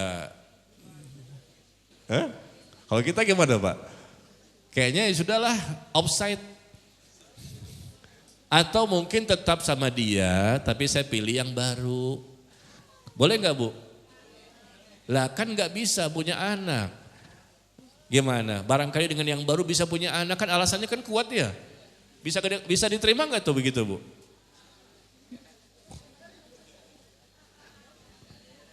Andai kata yang bermasalah istrinya, suaminya sehat, udah lama nih nunggunya, kan kepengen punya anak, masa nggak boleh poligami?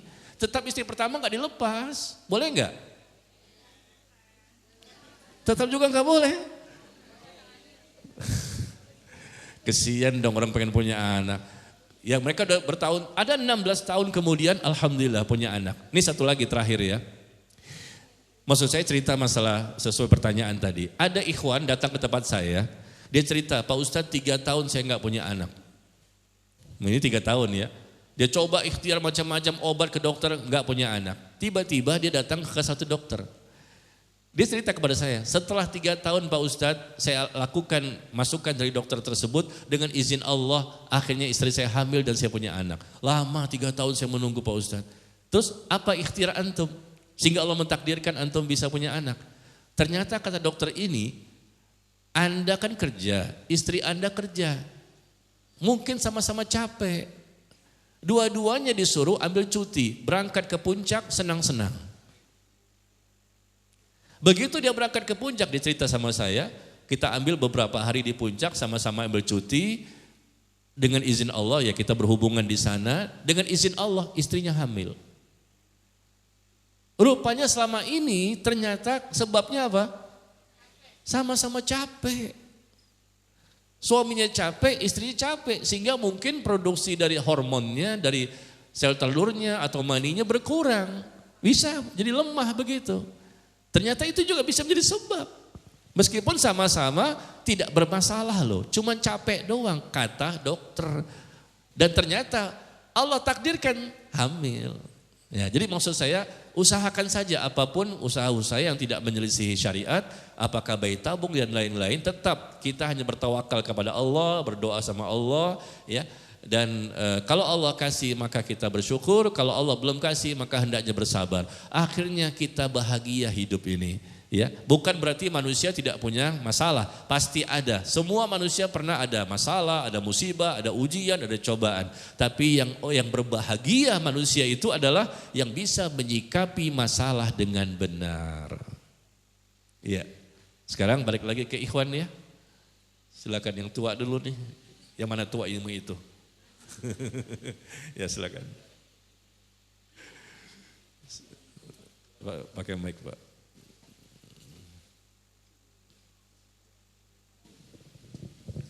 Pak Ustadz mau saya mengenai takdir.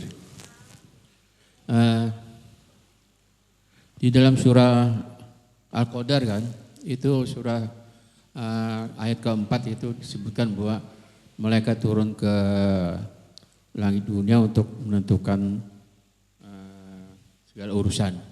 Nah, tafsir dari seorang ulama segala urusan itu artinya malaikat menentukan takdir manusia untuk 1 tahun ke depan gitu. Nah, pertanyaan saya, ini takdir yang dikoreksi lagi atau gimana ya? Karena ditetapkan ditentukan di Lauhul Mahfuz takdir manusia itu. Sekarang kok ada takdir lagi, takdir tahunan gitu loh. Ini takdir koreksi atau takdir dari malaikat gitu. Makasih Ustaz. Iya, barakallahu fiik. Iya, takdir itu semua sudah tercatat di Lauhul Mahfuz ya. Tidak ada yang mengetahuinya kecuali hanya Allah. Malaikat pun tidak tahu. Nabi dan Rasul tidak tahu. Hanya Allah yang tahu. Ini rahasia khusus bagi Allah. Takdir-takdir, ketentuan, ketetapan di Lauhul Mahfuz. Kemudian ada yang dicatat ketika di dalam janin tadi berusia 4 bulan, beberapa hal. Ya, tapi bukan semua hal, beberapa saja, 4 contoh tadi kan, masalah rezeki, ajal dan lain-lain. Nah, tapi ada juga takdir yang lain yang Allah tetapkan per tahun. Itulah di malam Lailatul Qadar. Ya, malaikat tidak tahu, Allah menginformasikan kepada malaikat untuk takdir orang itu di tahun tersebut. Di tahun yang akan datang, di malam Lailatul Qadar turunnya malaikat. Begitu banyak malaikat turun di malam Lailatul Qadar dan Allah pun menginformasikan kepada malaikat takdir-takdir untuk hambanya. Malaikat tidak bisa merubah takdir. Malaikat hanya melaksanakan tugas.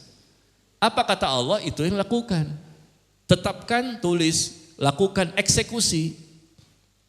Tulisannya sudah ada. Allah informasikan, malaikat tinggal catat dan eksekusi pada waktunya. Itu saja maksudnya Pak. Ya, apakah ada perubahan-perubahan? Masalah perubahan kita tidak tahu. Bisa jadi betul-betul yang awal itulah yang Allah informasikan kepada malaikat di malam Lailatul Qadar. Bisa jadi juga Allah rubah. Saya nggak berani mengatakan, oh jangan dirubah dong. Ini kehendak Allah. Kenapa kita jadi sewot? Allah bisa rubah pertama, kedua, ketiga jika Allah berkehendak. Atau mungkin nggak ada perubahan sama sekali. Jadi di dalam janin itu cuma 4 poin kan. Sedangkan takdir itu kan banyak, masalah kita kehidupan kan panjang. Ada masalah-masalah lain lagi yang Allah informasikan kepada malaikat dan malaikat tidak tahu sebelumnya jadi tahu.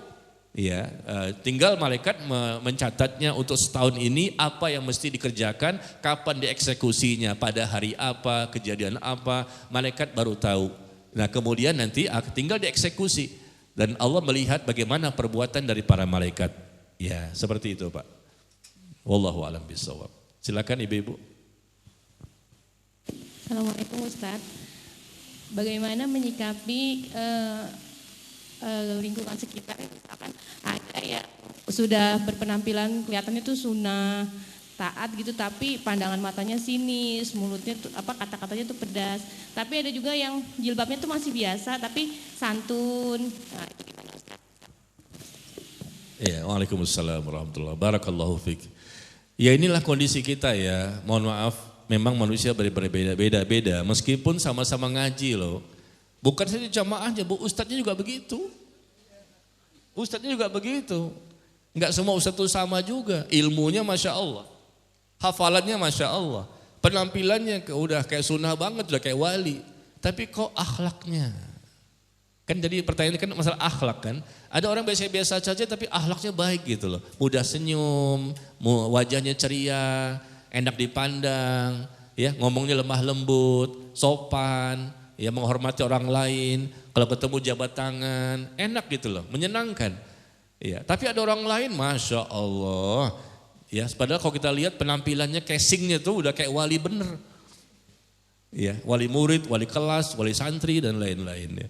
Casing penampilannya, tapi kok ngomongnya keras, kasar, bentak-bentak. Ya, kita lihat mukanya udah nggak nyaman lihat mukanya. Bahkan ketika ketemu pun kadang-kadang nggak mau salaman. Kita ngucapin salam nggak dijawab juga. Padahal aktif loh di masjid dari subuh sampai isya. Saya kan pengalaman Bu, pernah bertemu dengan orang-orang seperti itu. Kita kan sholat di masjid nih, subuh sampai isya. Ketemu lagi orang ini, ketemu lagi orang ini. Bapak ini Masya Allah semangat loh untuk sholat di masjidnya. Hablum minallahnya bagus mungkin, hablum minannasnya jelek. Dia cuma di rumah, masjid, masjid, rumah, rumah, masjid. Tapi gak mau kenal orang. Naik tangga sama-sama, ya melengos. Tahu melengos? Bahasa apa itu?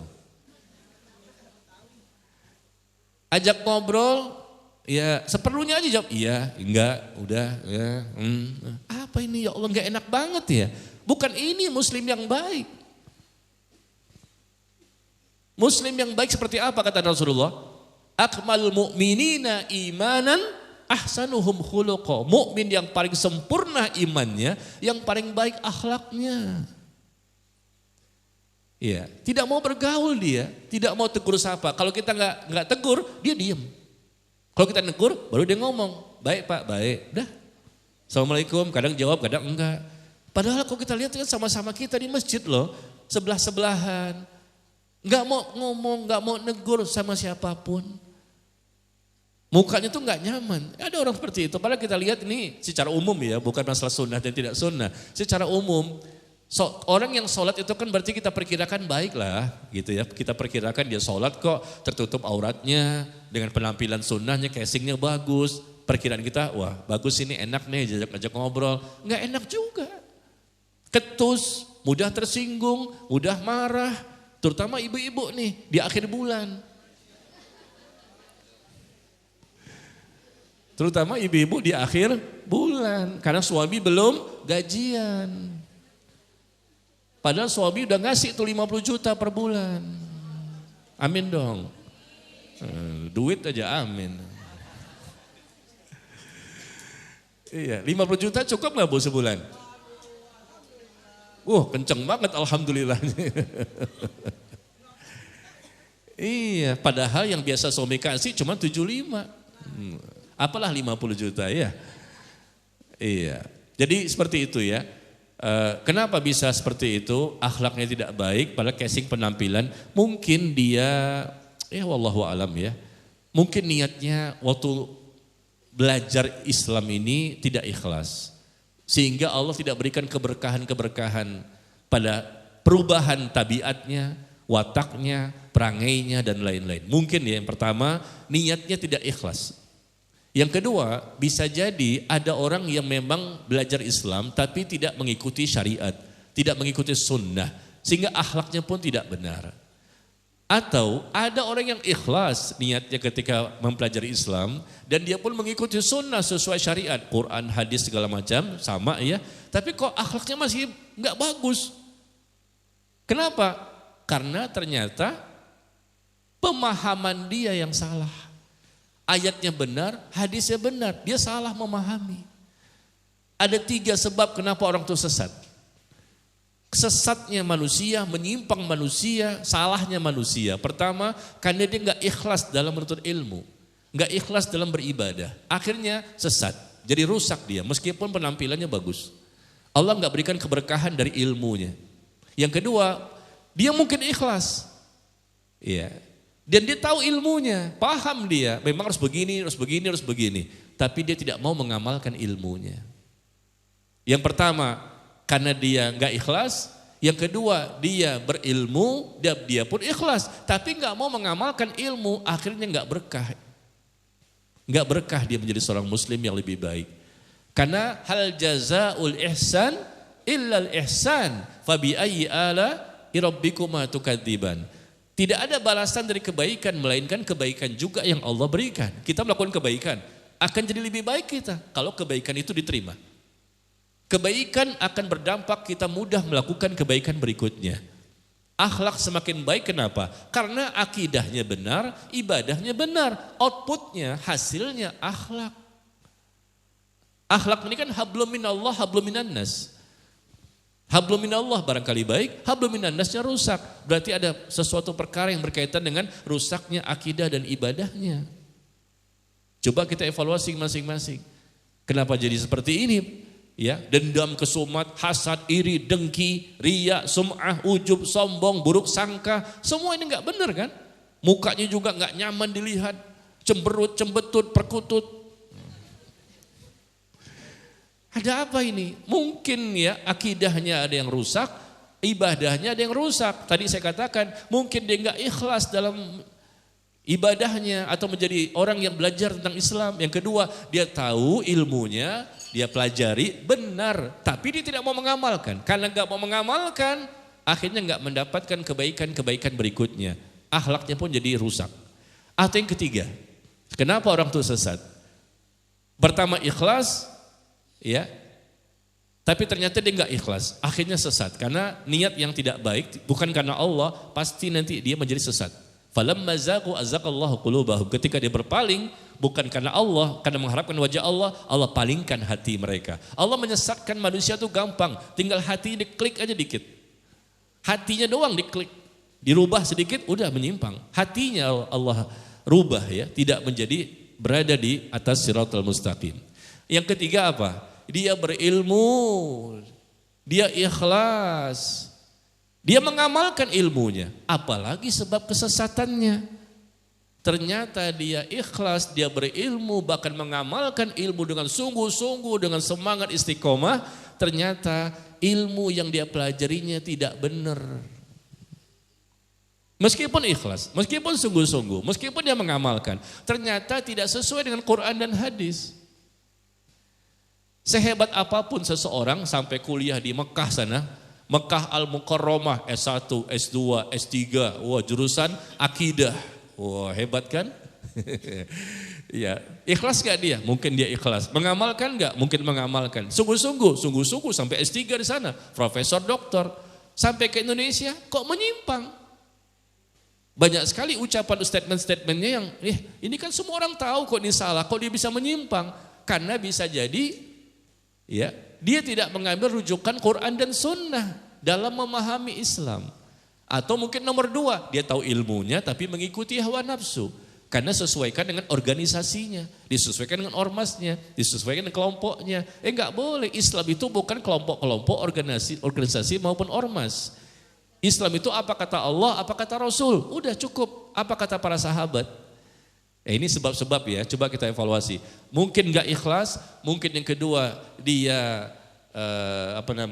dia berilmu tapi tidak mau mengamalkan ilmu. Yang pertama dia mungkin gak ikhlas, akhirnya jadi bodoh dia.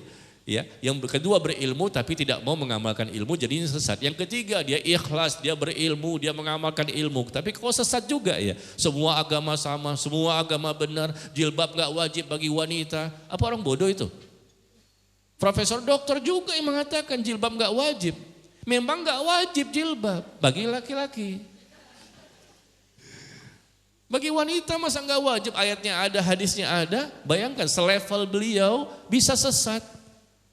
Nah itu makanya, kenapa? Karena dia ikhlas barangkali, dia berilmu, dia mengamalkan ilmu, tapi tidak mau menjadikan rujukan, tolak ukur kebenarannya itu mengambil dari Al-Quran dan hadis dengan pemahaman yang benar.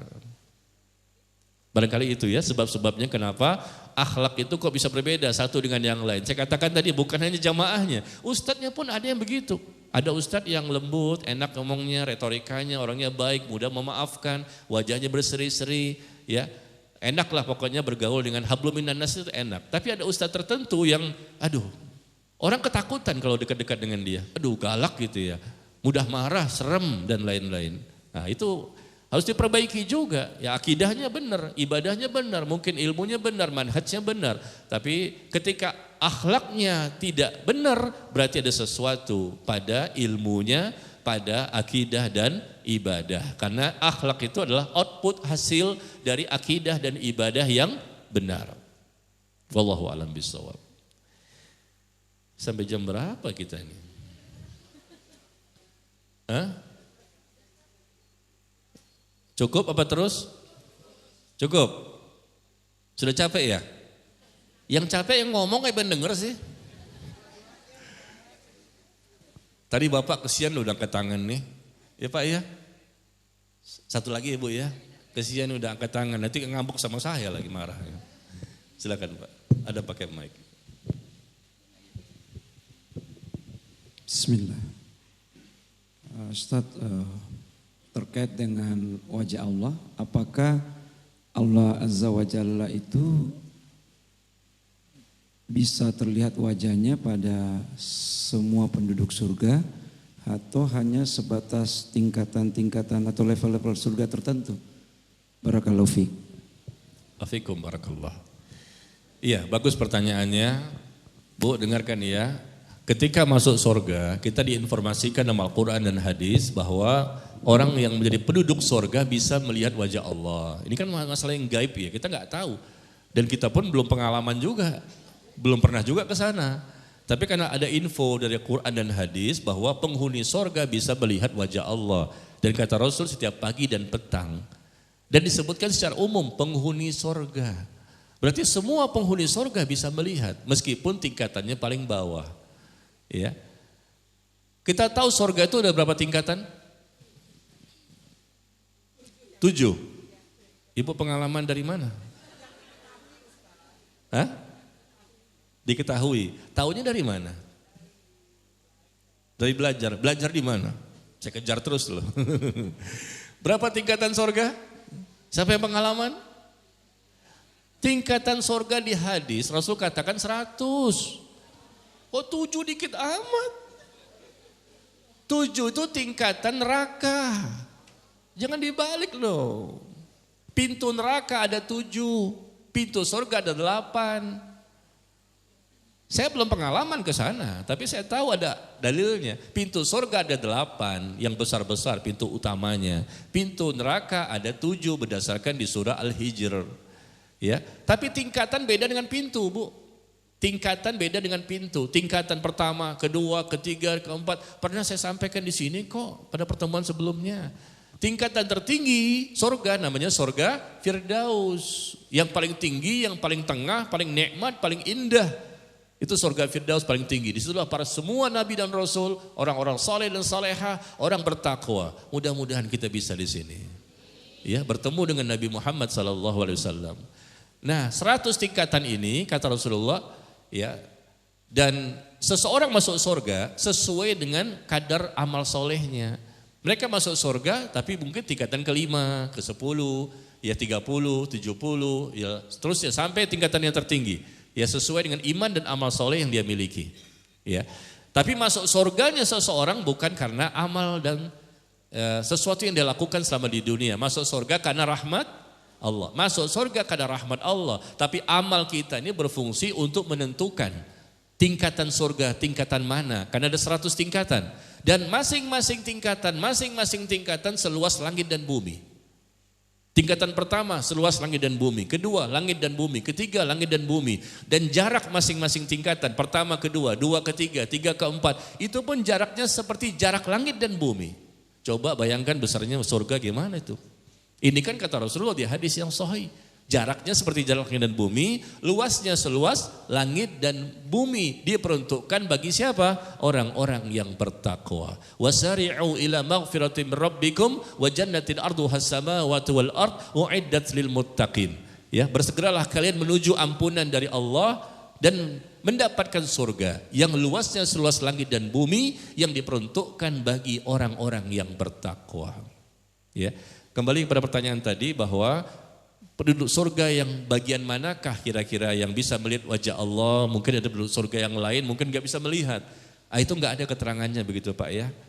Semua penduduk surga akan diberikan ya kelezatan, kenikmatan untuk bisa melihat wajah Allah. Meskipun tingkatan surga yang paling bawah, tapi dibandingkan dunia nggak ada apa-apanya dunia meskipun paling bawah, berlipat-lipat. Padahal level paling bawah loh, sudah luar biasa itu keindahan dan kenikmatannya. Dan semuanya akan bisa melihat wajah Allah di waktu pagi dan petang. Ini merupakan nikmat tambahan tapi yang terbesar. Makanya Rasul berdoa, Allahumma inni as'aluka lazzatan nazari ila wajhik wa syauqa ila liqa'ik. Rasul berdoa. Kenapa kita enggak berdoa seperti ini? Ya Allah, aku mohon kepadamu kelezatan melihat wajahmu. Lazzatan nazara ila wajhik. Lezat untuk bisa melihat wajahmu. Aku mohon ya Allah. Kelezatan nanti di surga. Ketika Isra dan Mi'raj, Rasul enggak melihat wajah Allah, hanya dengar suara saja. Ketika Nabi Musa mendapatkan wahyu, hanya mendengar suara saja. Allah enggak izinkan untuk bisa melihat wajahnya.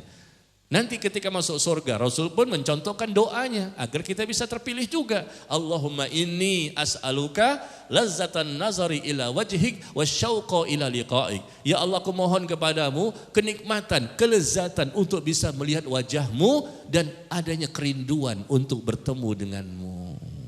Rindu untuk bertemu denganmu. Kenapa? Karena seorang mukmin wajib untuk mencintai Allah. Kalau mencintai berarti ada perasaan rindu.